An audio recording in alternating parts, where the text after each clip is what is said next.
안녕하세요. 오늘도 사연살롱을 찾아주셔서 감사합니다. 저는 결혼 5년째인 30대 후반 여성입니다. 3개월 후면 예쁜 아기와 만난답니다. 저는 제 시할머니와의 인연을 얘기하고 싶어서 이렇게 사연을 쓰게 되었어요. 남편은 저와 결혼을 하기로 한 다음 시부모님보다 시할머니에게 먼저 저를 소개했을 만큼 시할머니에게 정이 깊었죠. 외동아들인 남편이 부모님 정을 못 받고 컸는데 그런 남편을 돌봐주신 게 시할머니였다고 해요. 시할머니는 저에게 남편을 잘 부탁한다며 손을 잡아주셨는데 그때의 따뜻한 기억이 아직도 생생하네요. 결혼 후에도 저와 남편은 종종 시할머니를 찾아뵙고 적적하시지 않게 해드리려 애썼어요. 시부모님보다 저희가 더 자주 가본 것 같기도 해요. 시할머니는 저를 아주 예뻐해 주셨어요. 많은 연세에도 불구하고 갈 때마다 제가 좋아하는 수정과 식혜를 손수 만드셔서 준비해 놓고 내주셨죠. 워낙 솜씨가 좋으시고 부지런하셔서 밑반찬 같은 것도 싸주시곤 했어요. 할머님, 정말 고맙고 감사해요. 음식도 너무 맛있고요. 하지만 힘드실까봐 걱정돼요. 이러다가 병이라도 나시면 저희가 안 오는 것보다 못하잖아요. 매번 이렇게 안 해주셔도 저희는 괜찮아요. 힘들긴 평생을 해온 일이라 손에 익어서 괜찮아. 난 이렇게 너희가 좋아하는 거 만들 때 제일 행복하고 이거 맛있게 먹는 모습 보는 거 좋거든. 그러니까 걱정하지 마라. 마음 써줘서 고맙다. 라며 시할머니는 정말 행복한 표정을 지으셨어요. 남편이 시할머니를 잘 따라서 가는 것도 있었지만 저도 이상하게 시부모님보다 시할머니에게 정이 더 갔어요. 어릴 때 돌아가신 외할머니 생각도 났고 시부모님보다는 더 잘 맞는 것 같기도 했고요. 그래서 시할머니를 찾아뵙는 게 즐거웠어요. 시부모님은 시할머니에게 큰 정이 없으신 것 같더라고요. 두 분뿐 아니라 시댁분들이 다 그러신 것 같았죠. 알고 보니 시할머니는 시댁분들이 중고등학교 다닐 때 시할아버지와 재혼을 하셨다고 해요. 특히 시아버지와 시고모님이 시할머니를 싫어하신다고 하고요. 사춘기 때 집에 들어오신 분이니 그럴 수도 있겠다 싶었어요. 자식 입장에서는 자기 엄마 자리에 다른 사람이 있는 게 싫을 수도 있는 일이니까요. 하지만 원래 시할머니 되시는 분은 일방적으로 가정을 떠나셨다고 해요. 자세한 건 다들 이야기하지 않았고 저도 예의가 아닌 것 같아 묻지 않았어요. 다른 친척분들 말씀으로는 시할머니께서 정말 정성으로 자녀들을 키우셨다고 해요. 아이를 낳지 못해서 더 친자식처럼 위하시는 것 같았다고요. 지금 전화 남편에게 하시는 것만 봐도 어떠셨을지 상상이 가더군요. 한 번은 시할머니께서 손주 며느리 주신다고 곶감단지를 정성껏 만드셨는데 시어머니가 물어보지도 않고 그걸 들고 나가셔서 친구에게 주셨다는 거예요. 곶감 좋아하는 손주 며느리 못 먹였다고 무척 아쉬워하셨죠. 할머님 괜찮아요. 저 먹은 거나 다름없어요. 제 생각해 주셨다는 것만으로도 어딘데요. 그게 더 감사하죠. 라고 하니 남편도 맞아 할머니. 할머니가 우리 생각하면서 애써 만들었다는 게 중요하지. 라고 했고 시할머니는 그 자리에서 곶감 말이라도 만들어주겠다며 팔을 걷어붙이시고 다시 부엌으로 들어가시더라고요. 저와 남편도 따라 들어가서 옆에서 도우며 곶감말이 만드는 걸 배웠는데 참 즐거운 시간이었어요. 시할머니는 제게 네 시어머니가 아이 가지라고는 안 해? 혹시 그러더라도 너무 고깝게 듣지 마라. 우리가 다 나이 먹어서 젊은 사람 마음을 모르잖냐. 그리고 아이를 가질 수 있다는 건 정말 큰 축복이니까 아이가 오면 감사하고 라면서 따뜻하게 말씀해 주시는데 시고모님과 시삼촌이 오셨어요. 시고모는 무작정 큰 소리로 시할머니에게 거실로 좀 나와보라고 하셨고 저희는 의아해서 다 거실로 나갔죠. 애들 데리고 소꿉장난하는 게 재밌으신가 봐요. 아니, 평생 돈 없다고 하시던 양반이 어디서 돈이 나셔서 손주 결혼식에 반이나 보탰대요. 그 돈 우리 돌아가신 아버지 주머니에서 나온 거지. 자기 돈도 아니면서 우리랑 의논도 안 하고 그렇게 함부로 써요. 우리 딸 결혼식엔 얼마 보탤 건지 다 말해요. 그러자 시할머니는 전에도 말했지만 이 집도 지금 나한테 있는 것도 내가 평생 안 먹고 안 입으면서 모은 걸로 산 거다. 내 피눈물이 들어간 돈에 너희 이견이 왜 필요하냐. 너희 다 커서 결혼하기까지 한 걸로 내 할 일은 끝났다. 라고 하시자 이번엔 시삼촌이 우리 집에 와서 사람답게 살게 됐으면 고마워서라도 우리한테 더 줘야 되는 게 맞지. 지금 이게 내가 번 돈이네 아니네 그게 할 소린가? 잘 생각해봐요. 본인 출신이 어떤지. 라시더군요. 그러자 남편이 두 분 제 와이프 있는 데서 이러는 거 부끄럽지도 않으세요? 진짜 돈 때문에 이러실 거예요. 제가 다 창피하네요. 저 어리지만 고모나 삼촌이 할머니한테 돈 많이 가져간 거 다 알거든요. 대체 언제까지 이러실 거예요? 라며 화를 내자 두 분은 남편한테 시할머니가 우냐우냐 하니까 버르장머리가 없다고 막 화를 내시더군요. 저는 제가 끼어들 상황이 아닌 것 같아 그냥 가만히 있었고 그 모습을 다 보신 시할머니께서 그만두래. 나도 마음 주는데 정 가는 사람이야. 아무렴 이렇게 찾아오고 살갑게 구는 상원이네가 더 마음이 쓰이지. 니들 재영이 주명이처럼 코빼기도 안 보이는데 내 마음이 더 가겠니? 이제 그만 가줬으면 좋겠구나. 라고 하시고는 방으로 들어가 버리셨어요. 시할머니 마음이 많이 상하신 것 같아 저도 속이 상했죠. 시할머니는 시할아버지를 만나시기 전에 재래시장 안에서 순댓국집을 하셨다고 해요. 그 집에 자주 가시던 시할아버지가 시할머니와 같이 살자고 하셨다네요. 원래 시할머니가 집을 나가셔서 오랫동안 연락을 끊으셨으니 시할아버지께서도 딱히 잘못하신 건 아니었는데 그게 시아버지와 형제분들께 큰 상처가 됐던 것 같았어요. 그때는 다들 어리셨으니 그럴만도 했겠지만 나이가 들어서도 저렇게까지 무시한다는 게 이해가 되지 않았어요. 하지만 나중에 저희가 시할머니를 찾아뵈었을 때 시고모는 또 와서 시할머니에게 조르셨어요. 재영이가 좀 바빠요. 걔 대학원에서 논문 쓰는 애야.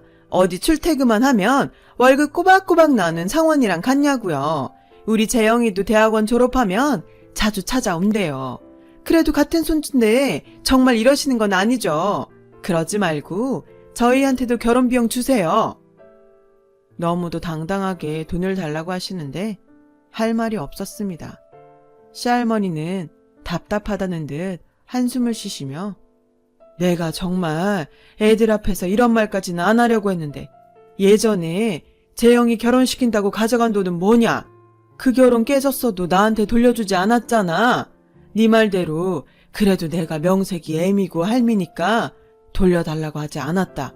그러니까 재영이나 상원이한테 난 공평하게 한 거라고 생각한다. 솔직히 네가 이런 식으로 가져간 돈이 얼만 줄이나 알아? 너 걸핏하면 네 남편 사업자금 모자란다고 돈 가져갔잖아. 나도 이제 그냥 달라는 대로 주기만 하는 허수아비는 싫다. 그러니 이제 그 문제로 그만 찾아와. 찾아와도 소용없어. 라며 단호하게 말씀하셨습니다. 하지만 이 문제는 쉽게 끝나지 않았어요. 시고모는 저희 시아버지께 전화를 해서 시할머니가 제 남편 결혼만 신경 쓴다고 화를 내셨고 그게 두 분 싸움으로 번지게 된 겁니다. 시고모와 시부모님은 시할머니를 찾아가서 그 앞에서 난리를 쳤다더군요.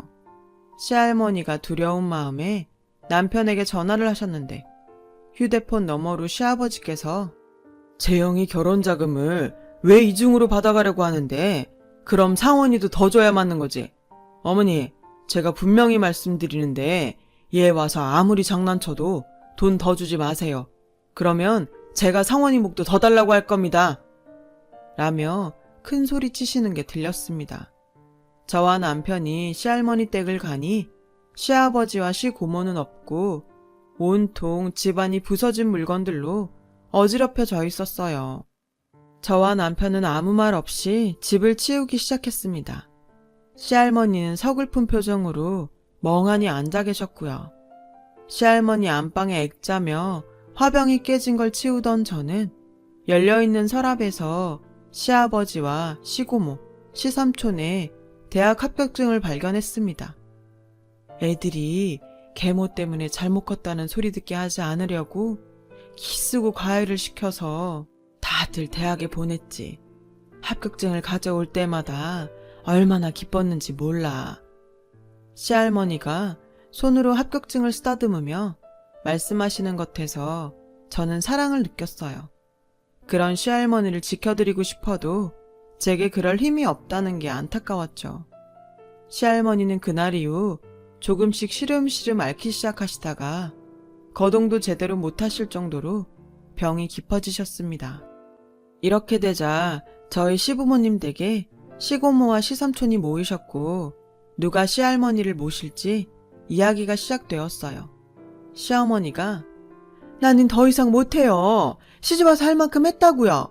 당신도 그랬잖아. 친어머니도 아니고 아버지 등골만 빼먹었다고. 그런 양반 아프다고 수발들라고 그러면 나 못 참아. 내가 여태까지 했어도 보상도 못 받았는데 우리가 큰 집이라고 모실 순 없어. 라고 하자 시고모는 언니가 그런 말 하면 안 되죠. 이 집도 엄마가 돈 보탰잖아요. 그것뿐이에요. 재영이 결혼식에는 비교도 안 되는 돈 상환이한테 줬잖아요. 그것만 해도 어딘데 어디서 못 받았다는 소리가 나와요. 우리 인간적으로 더 받은 사람이 데려옵시다. 라며 맞섰고 시삼촌도 그래 솔직히 형이 장남이라고 누나랑 나보다 더 챙겨준 건 맞잖아. 이제 와서 하는 말이지만 난 진짜 받은 것도 없는데 왜 나까지 여기 끼워야 되는지 모르겠네. 그러자 시아버지가 야, 너 식당 말아먹을 때마다 그 돈 다 어디서 났어? 너야말로 받을 거 다 받고 아닌 척하지 마. 그리고 다들 뭘 착각하다 본데 장남이라 더 받은 게 아니라 장남이니까 집안 대소사 같이 챙겨서 좀 얹어준 거지. 니들이 계산을 그렇게 하면 안 되지. 라며 역정을 내셨어요. 그렇게 말싸움에 오가던 걸 듣던 저는 그만 저도 모르게 그만들 하세요. 정 그러시면 저희가 잠깐이라도 모실게요. 이렇게 싸우실 거면 차라리 그러는 게 낫겠어요. 라며 소리를 질렀죠. 저도 어디서 그런 용기가 나왔는지 지금도 모르겠습니다. 시어머니는 못마땅한 표정으로 어머닌 요양원 가시면 되는데 왜 네가 나서니? 넌 내가 시어머니가 아니고 어머님이 네 시어머님인 것 같다. 날 한 번이라도 그렇게 챙겨봤어? 아주 갈수록 가관이네. 네가 여기 끼어서 꼭 날 못된 며느리 만들고 마는구나. 라고 하시자 남편이 고모나 삼촌이나 할머니가 내 결혼 비용 된 걸로 불만 많으니까 시설 좋은 요양원 찾을 때까지 우리가 모실게요. 그러면 불만 없으신 거죠? 이런 얘기 정말 혜진이 보기 낯뜨겁고 부끄러워요. 정말 제 부모님이고 고모 삼촌이지만 그만 좀 하셨으면 해요. 라고 이야기가 일단락 됐습니다. 그리고 다음날 저와 남편이 시할머니를 모시러 갔는데 시할머니는 아프신 몸으로 짐을 싸면서 시골 친구에게 가겠다고 하셨습니다. 할머니, 그러지 말고 저희랑 지내세요. 시골이면 병원도 마땅치 않을 텐데 그러다 밤중에 병원 갈 일 생기면 어떡해요. 라는 제 말에 시할머니는 아니야. 거기도 버스 타고 조금만 나가면 큰 병원 다 있어. 괜찮아. 내가 거기 가는 게 편해서 그래. 라며 굽히지 않으셨죠. 대신 다음날 시골에 가고 하룻밤 저희 집에서 주무시기로 했습니다. 저는 시할머니가 좋아하시는 음식을 만들기 위해 장을 보러 갔고 그 사이 남편은 할머니 입으시라고 같이 옷을 사가지고 왔습니다. 제가 음식 솜씨가 서툴러서 마음에 안 차셨을 텐데도 시할머니는 맛있다 고맙다 하시며 식사하시는 동안 제 손을 꼭 잡고 놓지를 않으시는데 시할머니가 안쓰러워 눈물이 났죠. 그렇게 시할머니는 시골로 가셨고 저와 남편은 일주일에 한 번씩 할머니를 뵈러 갔어요. 친구분과 편한 마음으로 계시니 건강도 더 좋아지신 것 같아 마음이 놓였습니다. 몇 달 정도 지났는데 어느 날 시아버지께서 할머니 계신 곳이 어디냐고 물으셨어요. 시할머니 내려가실 때 너무 잘못한 것 같아서 죄송스럽다더군요. 그래도 장남이라 다르구나 하는 생각이 들었고 할머니 계신 곳을 알려드렸죠. 시부모님은 바로 할머니를 찾아가신 것 같더라고요. 저는 이제라도 할머니가 장남 효도를 받는 것 같아 마음이 놓였습니다. 그런데 알고 보니 할머니에게 시할아버지가 남기신 예금이 있었던 겁니다. 그게 꽤 큰 돈이었나 본데 그걸 시부모님이 어떻게 아시고 시할머니를 찾으신 거더라고요. 저와 남편이 갔을 때 시어머니는 어머니, 이제 그만 서울로 가세요. 여기서 이러고 계시다가 갑자기 변이라도 생기면 어쩌려고 이러세요. 저희한테 연락도 못하고 그렇게 되면 어머니 혼자 돌아가시게 된다고요. 라며 시할머니를 회유하고 계셨고 시할머니는 괜찮다. 여기도 이장이 매일 노인들 잘 있나 확인하러 다니고 내 친구도 같이 있는데 뭐가 걱정이냐 라며 같이 올라가기를 거절하셨어요. 그러다가 예금 이야기를 시고모와 시삼촌도 알게 되셨고 또다시 시댁 어른들 간에 싸움이 났어요. 저는 그 싸움에 휘말리고 싶지 않아서 되도록 시댁에 안 가려고 조심하고 있었는데 시부모님과 시고모님, 시삼촌이 차례로 찾아오셔서 저보고 시할머니께 말씀 좀 잘 들어달라고 하시더군요. 다들 자기한테 예금을 줄 수 있게 해달라는 거였습니다. 그런 얘기를 제가 어떻게 해요.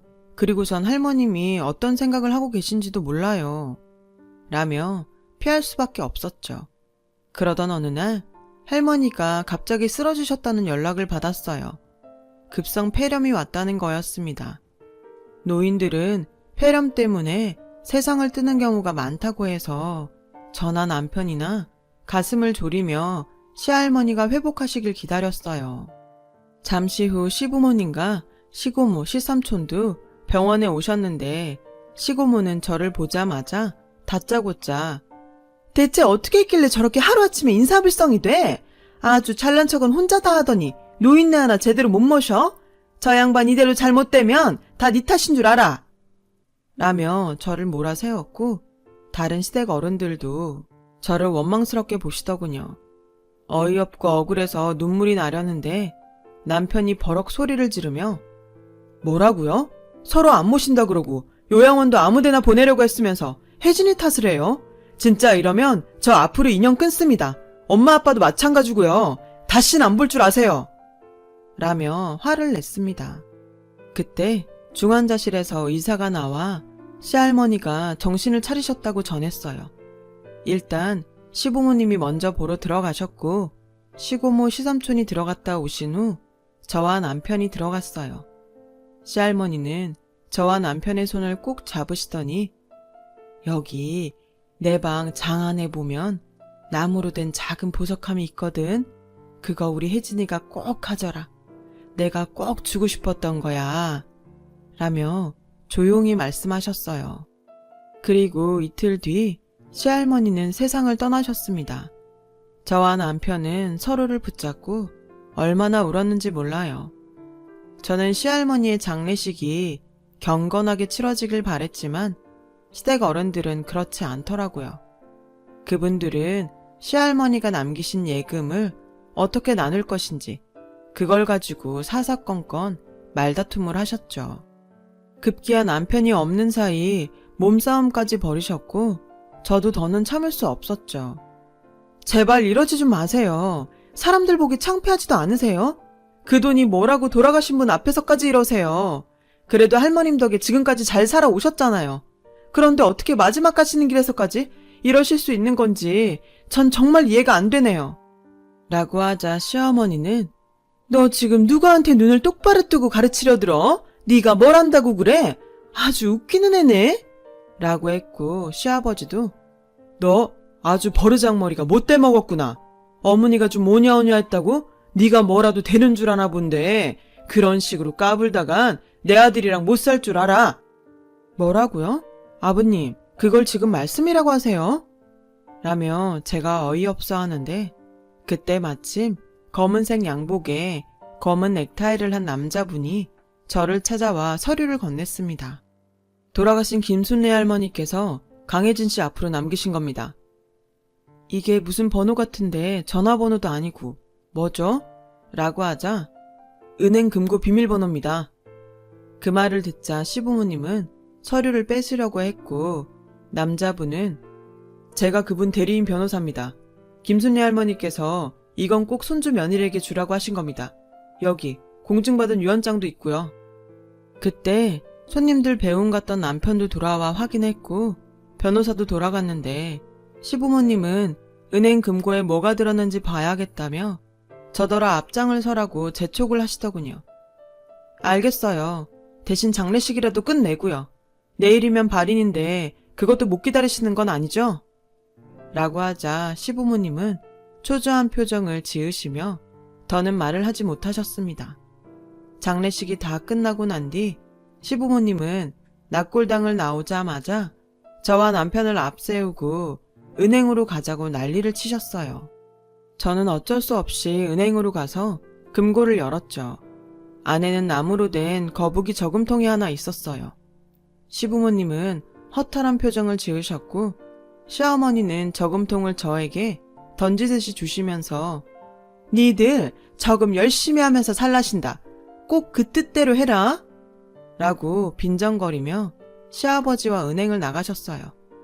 결국 시댁에서는 할머니 예금으로 큰 싸움이 났고 소송을 했지만 저희는 누구 편도 들지 않았습니다. 그날 집으로 돌아온 저와 남편은 장례식에 지쳐서 거실 소파에 풀썩 앉아 잠시 넋을 놓고 있었어요. 그런데 그때 문득 거북이 조금통을 흔들 때 나는 뭔가 달그락거리는 소리가 궁금하더라고요. 처음엔 당연히 동전일 거라 짐작했죠. 열어보니 거북이 저금통 안에서는 열쇠 하나와 꼬깃꼬깃 접은 쪽지가 나왔습니다. 쪽지에는 시할머니가 삐뚤빼뚤한 글씨로 제게 정말 고맙다고 하시며 이 열쇠가 보석함 열쇠이니 열어보라고 적혀 있었어요. 할머니께서 저에게 주시고 싶다고 하셨던 보석함이요. 그 보석함엔 열쇠가 없이 잠겨져 있었어요. 모양이 예뻐서 할머니께서 주신 선물이라 생각하고 안방 화장대에 진열해 두었거든요. 그 보석함을 열자 저희는 안에 든 것을 보고 깜짝 놀랐습니다. 거기에는 수령인이 저와 남편으로 되어 있는 거금의 보험 증서와 특약서가 있었고 시할머니가 아플 때 지내셨던 곳에 땅 문서가 있었습니다. 저와 남편에게 주는 선물이라는 공증 유언장과 함께 말이죠. 시할머니는 저와 남편에게 재산을 남겨주시려고 2중 3중으로 머리를 쓰셨던 거예요. 시할머니가 친구분과 지내던 집과 그 인근 땅은 얼마 전 아파트 개발 부지가 된다는 소문에 땅값이 엄청나게 올랐다고 하더군요. 저와 남편은 갑자기 생긴 거금에 어쩔 줄 몰라 했죠. 한 달이 흘렀을까요? 갑자기 시부모님이 찾아오셨어요. 저희한테 서운하다시며 연락도 안 받고 안 하셨거든요. 얘들아, 그동안 어떻게 지냈냐? 니들 보고 싶은데 바빠서 오지 못하는 것 같아서 이렇게 오게 됐다. 잘들 지냈지? 아픈 데는 없고? 듣자하니 어머님이 니들 앞으로 뭘 남기셨다는데 그거 사실은 우리한테 와야 맞지 않겠니? 우리가 부모인데 어떻게 부모를 건너뛰고 자식이 재산을 이어받니? 남들이 욕한다. 니들도 욕먹는 거 싫을 테니 지금은 우리한테 넘겨라. 잘 보관하고 불려서 우리 죽을 때 니들한테 돌려주마. 라는 시어머니 말씀에 남편은 코웃음을 쳤습니다. 그렇죠. 돈이 있으니까 오신 거죠? 죄송합니다만 이건 드릴 수 없어요. 라고 남편이 말하자 시어머니가 너넨 어쩜 편한 게 없니? 이렇게 부모를 파렴치 안으로 몰고 니들만 착한 척하는 건 여전하구나.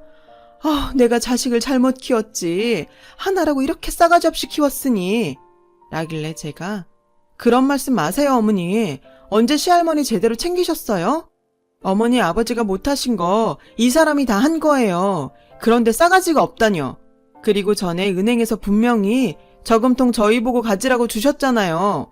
그때 그 저금통 안에 할머니가 남기신 서류가 있는 열쇠가 들어있었다고요. 어머니 아버지는 끝까지 할머님의 마음을 우습게 하셨어요.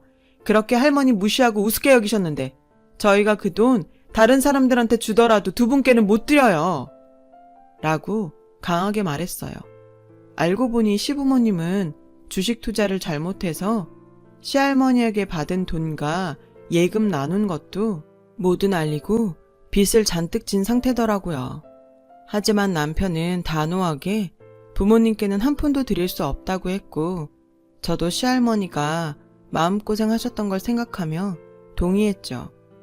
저와 남편은 할머니 성함으로 일정 부분을 고아원에 기부하고 시할머니가 지내시던 시골집으로 이사를 갔어요. 아파트 개발은 한참 뒤에 된다길래 잠시라도 거기서 살아보려는 마음이었습니다. 그리고 지금까지도 살고 있고요. 저희는 지금도 가끔 저희를 좋아하신 시할머니를 떠올리곤 합니다. 하늘나라에서는 행복하시길 바라면서요. 오늘 제 사연 들어주셔서 감사합니다. 다들 행복한 하루 되세요. 여러분, 사연 댓글에 응원과 현명한 조언 부탁드려요. 좋아요와 구독은 저에게 큰 힘이 됩니다. 오늘도 좋은 일 가득하세요.